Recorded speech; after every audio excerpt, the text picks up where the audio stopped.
Ger. Kepiye? Jenengmu sapa sing mesti? Oleh ngomong tuh dik mau lagi kenalan. Saya temen ngono ora penting jenengmu sapa, Ger.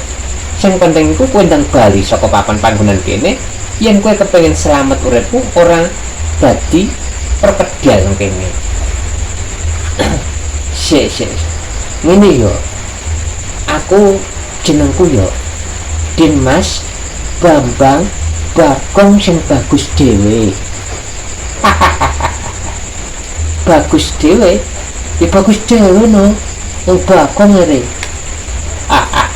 Ger. Kepiye? Yen pancen iku jenengmu Bagong sing bagus dhewe, tak jaluk kanthi sing sak temenan. Aku iki lagi sabar. Mergo aku iki ngono urung mangan. Nek aku wis bar mangan mestine kowe tak kamplengi nang kene, Ger. Wah. Kowe ora ngerti aku to. Maksudnya aku iki Bagong.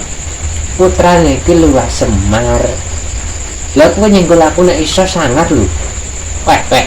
Kowe ngremehno aku. Iya. Yes, ngene. Yen pancen kowe sekti mandraguna tampan ana, wis ajiku gundul-gundul. Ya. Doa.